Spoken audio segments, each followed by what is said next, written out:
Hola, amigos. I have another story. This one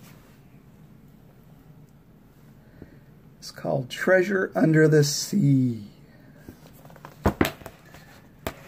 Close your eyes and imagine yourself sitting on the side of a boat that's floating in the calm sea. As you look down below the rippling waves, your magic lantern catches hold of the moonlight.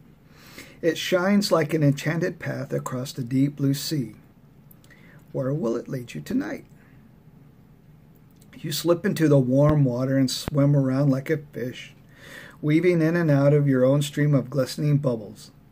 Then, like magic, the bubbles turn into two tiny seahorses, bobbing up and down in the water beside you. Now they dart forward and wait again. You're sure they want you to follow them, so after them you go. A shoal of silverfish shimmers all around you, hundreds and thousands of them, tickling your skin. The seahorses swim along just ahead of you. It's as if they're guiding your way.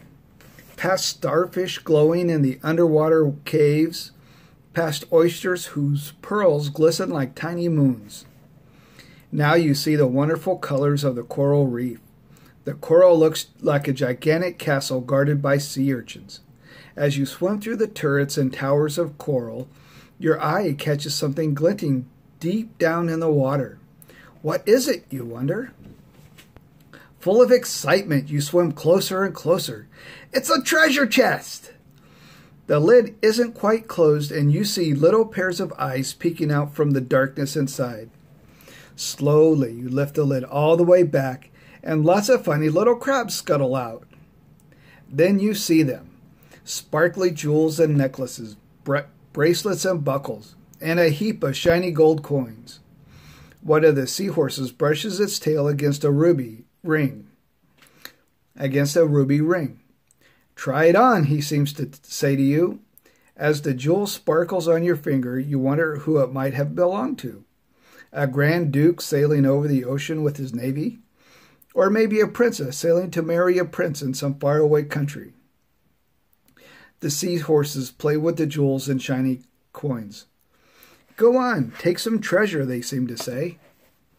Maybe just one thing, you think. After all, who would miss one little coin after so many years? But the coin isn't yours. Better to put it back, you decide, and leave it hidden here under the sea. Maybe someone else will enjoy finding it another day. Now it's time to go. You say goodbye to the seahorses and rise through the water in a spray of bubbles. As you break out of the water, you see the rising sun reflected in the sea. It looks like a shining disk, just like the golden coin you held in your hand. Even though the coin isn't there anymore, you still remember it in your mind, and you know it will always be there to remind you of the treasure chest and the beautiful world you saw deep down under the sea. I like that. You can get pleasure out of something beautiful without having to own it. You can remember lovely things and enjoy them in your mind. You'll be happiest if you don't let friends or anybody else persuade you to do something that you shouldn't. Something you think might be wrong. Correct. If you really don't know what's right or what's wrong, try to let your feelings decide for you. Be sure never to take anything that isn't yours, even if you think the owner won't miss it. I believe Buddha says to not take anything that's not given to you, even the fruit from a tree in the middle of the forest. That's something to think about, huh?